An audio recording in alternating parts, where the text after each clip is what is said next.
There are only two reasons why you procrastinate, and the first reason you procrastinate is because you forget that you're going to die. I remember waking up to a text from one of my friends early in the morning, 5 a.m. And so I woke up, grabbed my phone, and I saw the text, and it said that one of our friends passed away. And in my head, I was just shocked. I was confused. Like, wait, what? What do you mean he died? What do you mean a fatal car crash? I was just with him the other day. And along with the text, he also sent me several news articles that confirmed that he did pass away in the car crash. And this friend of mine, he was young, and just like that, he passed away. So we always know in the back of our head that life is not guaranteed for long and that we can die at any moment. But until you actually see it in reality, you actually see someone young pass away, that's when it really gets ingrained in your heart and in your mind. Like, we're not guaranteed a long life. You're only guaranteed death. You need to understand that your time is running out. And whatever you want to accomplish in this life, you need to do it now. Because each moment that passes is another moment closer to your death. And that's less time you have to work on what you want to do. Because you can only procrastinate for so long until you no longer can. Once you're dead, that's it. There's no more procrastination. So this is the first reason that you procrastinate, is that you forget that you're going to die. And death in itself is a blessing for many people. In the Holy Quran, Allah subhanahu wa ta'ala says, "Every being is bound to perish. Only your Lord himself, full of majesty and honor, will remain forever. Then which of your Lord's favors will you both deny?"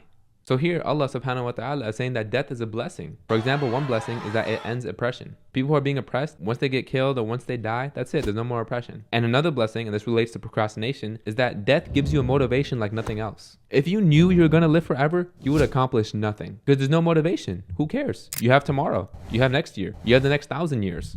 Who cares when you do it? But with death, it motivates you like nothing else. You never know when you're going to drop dead. It could be today. It could be tomorrow. Or it can be in 50 years. Whenever it is, you know it's coming. So whatever you want to accomplish, whatever you want to work on, you need to start working on it now. And also, you watching this right now, you're probably not grateful. You don't wake up and thank God. Alhamdulillah, thank God I woke up today. Thank God I have another day. Most of you think you deserve another day. Most of you think tomorrow is guaranteed. Like, oh yeah, tomorrow I'm going to wake up for sure. No doubt. But there are thousands of people who go to sleep and the next day they won't wake up. There are thousands of people every day who leave their home and they never come back. My friend that I brought up earlier is a prime example of that. No one expected him to die. When he left that day to go out and work, no one expected him to not come back. That's how death is. And death is relentless. It doesn't care. Once your time is up, your time is up. You won't get any more time. So be grateful that you're watching this video right now. Be grateful that you're awake right now. Be grateful that you're healthy right now. Be grateful that you have a chance. Be grateful that you have today to get closer to Allah, that you have today to do the right things. The Prophet, peace and blessings be upon him, said, "Be aware of procrastination, for you are in today and not in tomorrow. If there is a tomorrow for you, be tomorrow as you are today. If there isn't a tomorrow for you, you will grievously regret the opportunity you missed today." It's like a whole mindset shift. So whatever you said you're going to do tomorrow, pretend like you're in tomorrow right now. So if you said tomorrow you're going to learn some Quran, or if you said tomorrow you're going to work out, or if you said tomorrow you're going to start that business, pretend like you're in tomorrow right now. What are you going to do? Use this paradigm shift and you'll see how you'll start getting things done right away. Boom, boom, boom, boom, boom. Because you won't say tomorrow. Because if there isn't a tomorrow for you, if it's not written for you to have a tomorrow, you're going to grievously regret the opportunity that you missed. And what is tomorrow exactly? Tomorrow isn't even real because the future doesn't exist yet. We only have the present and we can look at the past. The future doesn't exist. So when you say you're going to do something tomorrow, you're really just taking a task which could be done right now in the present moment and you're throwing it somewhere that doesn't exist. You're throwing it to a black hole. Tomorrow doesn't exist. It's not real. So what you're actually saying when you say you're going to do something tomorrow is you're basically saying you're never going to do it.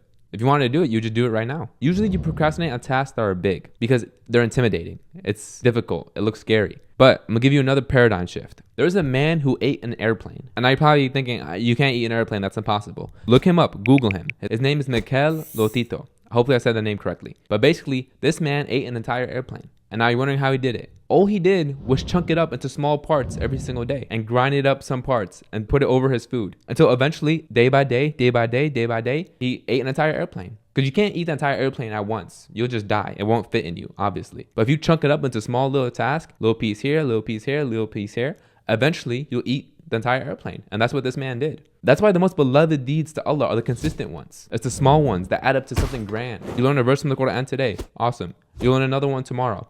Awesome. You learn another one the next day. And then boom, at the end of the year, you learn 365 verses just by learning one verse a day. So whatever big task you have right now, chunk it up into small tasks, into little tiny tasks that you can do every single day that will get you closer to that goal. Because slowly walking forward is better than not moving at all or walking backwards. And now another thing is starting is the hardest part because you don't know where to start. You don't know what to do, but you have to look at it like a train. Moving a train in the beginning is very difficult. It requires a lot of power. It requires a lot of energy. Or think of it like a rocket ship. A rocket ship, when it's standing still, and when it first starts moving up, it requires the most energy right then and there. Understand this and understand in the beginning, it's going to be the hardest. But once that rocket gets momentum, once that train gets momentum, once they start moving, it is very difficult for them to stop. And it's the same way for your work. When you start working, in the beginning, it's gonna be very difficult to get moving. But once you get that momentum, once you get into that flow state, that's it. You'll start moving quickly. And you're not gonna wanna go do anything else. You're only gonna wanna do work because your train is moving fast. Your rocket is going up. And another tip, never wait for the perfect time. There is no perfect time. No such thing as the perfect time to do something. Whatever work you're gonna do is not gonna be perfect. Churchill said, perfection can also be spelled as paralysis. Because you're paralyzed by perfection. You think everything has to be perfect before you start. And then once you start it, you're going to have to want to make it perfect. That's not how it's going to be. When I make the YouTube videos, I know they're not perfect. But every video, I'm going to try to do better and better and better. So then down the line, eventually, I'll make a great video. And I one Stoic quote that I think you'll find helpful as well is from Marcus Aurelius. He says, "Don't let your imagination get crushed by life as a whole. Stick with the situation at hand and ask, why is this so unbearable? Why can't I endure it? You'll be embarrassed to answer." Whenever you're stuck with a situation, there's something that you don't want to do, just ask yourself, why is this unbearable? Why can I not do this? And Marcus Aurelius says you'll be embarrassed to answer. And yeah, he's right. You will be embarrassed to answer because it could have just been a quick Google search. You could have found the answer to what you want to do, or a quick YouTube video could have showed you what to do.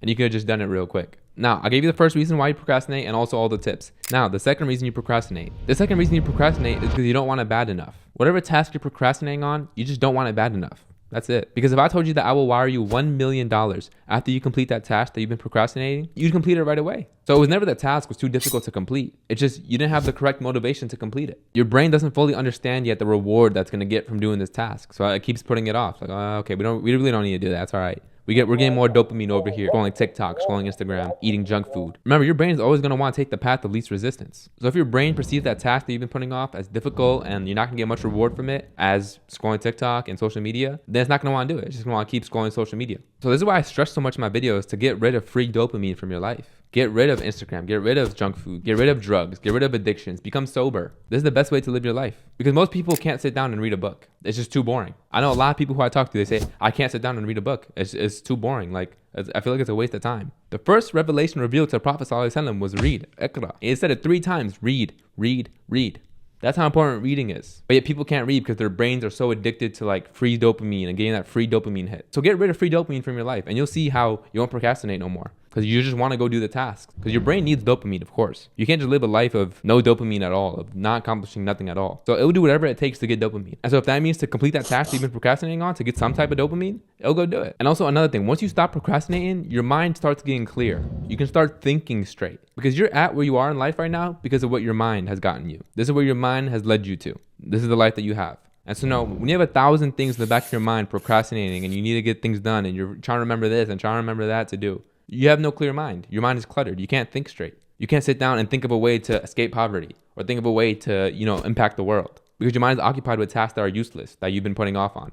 So look, as soon as you get a task you have to do, finish it right away. I remember Tai Lopez said something about this. He said he wanted to order a book. So he told his assistant to buy the book. And the assistant took out her pen and paper or notepad or whatever and wrote down, buy Tai Lopez this book. And Tai told her like, you could have just bought the book. That same time it took you to take out your notepad and pen and write everything out of what you need to do, you could have just done the task. You could have just opened up Amazon, boom, buy the book, 1 click, ship it, and that's it. You need to start moving quick. You need to start playing hot potato with tasks. So if there's something that comes up that you need to complete it right away. You need to get it off your mind. You need a clear mind to think. If your car needs an oil change, go do the oil change. If you need to clean your room, clean your room. Don't let anything sit in the back of your mind. Play hot potato, get rid of it. I get a lot of DMs on Instagram where people are asking for business advice or they're asking to collaborate on a business.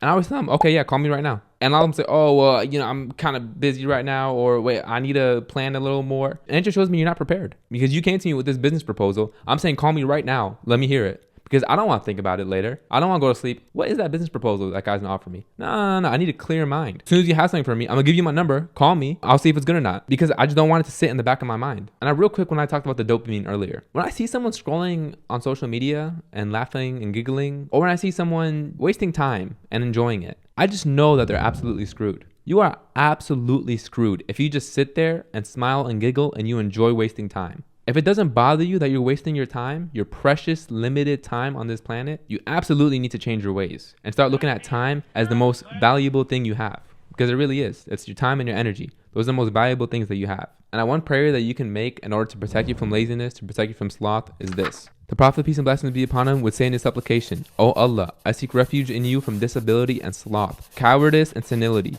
hardness of the heart and negligence, dependence and humiliation and misery. I seek refuge in you from poverty and unbelief, wickedness and discord, hypocrisy and fame-seeking and obstination. I seek refuge in you from deafness and dumbness, insanity and contagion, leprosy and evil ailments. If you enjoyed this video, I think you'd enjoy this one as well. But don't watch that video if you're procrastinating on something else. Go do whatever you need to go do. Assalamu alaikum warahmatullahi wabarakatuh.